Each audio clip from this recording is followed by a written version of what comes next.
Hi, I'm Marshall. I'm the owner of Going Gear, and I'm here in our store in Smyrna, Georgia. This is the quick and dirty review of the Manker MK35. All right, here we are with the Manker MK35 with the super impressive 1,420 meter beam distance rating.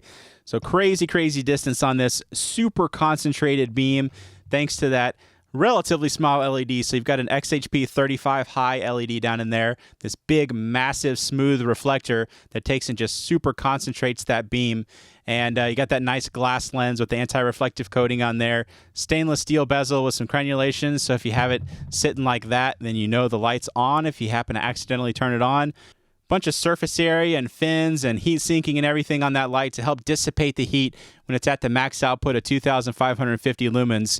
And it'll run for about 15 minutes at that output, and then it'll drop down due to heat, which is really good runtime considering a light this size and the output and the beam distance and everything. Usually they'll drop down before that, but you can see how much size and surface area it has on there, so it helps get that heat off of the body and off of the LED. Goes all the way down to 0.1 lumens where it can run for 1,500 hours. You got some other outputs in there as well. If you want to see the full specs, check out the extended version of this video where I go over everything more in depth, or you can check our site, goinggear.com.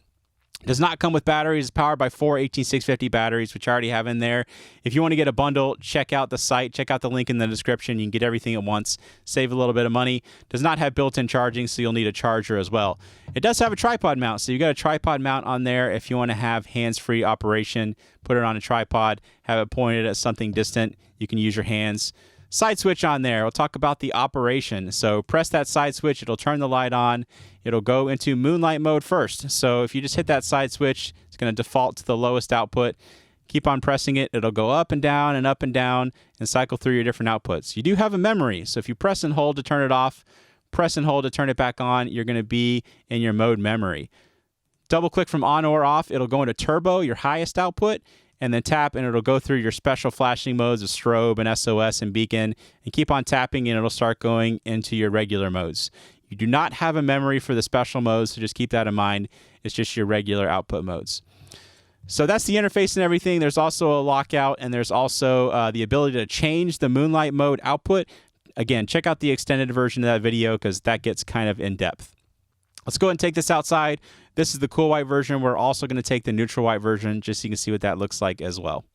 All right, got the two MK35s outside. Let's go ahead and try them out. Try out the cool white first. At least that's what I think I have. Yep, that is the cool white. So there is your turbo. There's your max output. Dock house down there is about 100 feet away. Tree right there is about 30 feet away. You can see how extremely focused and tight that beam is. Still a very usable spill, but on the lower outputs, the spill is kind of useless just because it's not putting out a ton of light. And you get such a tight focused beam. But start cranking it up a little bit, you start getting the more usable spill. You start getting that nice intense hot spot. And you can see the throw, even on the lower outputs, is still pretty crazy. So that's the cool white. Let's try out the neutral white. So I really like neutral white.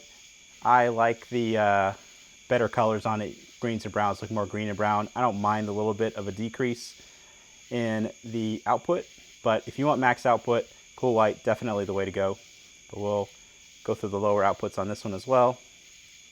Slowly crank through them just so you can see what they look like. And if you want to see this go out to a longer distance, see everything more in depth, check out the extended version of this video. And then we'll do them on turbo, one after the other real quick. There's your neutral white, here's your cool white.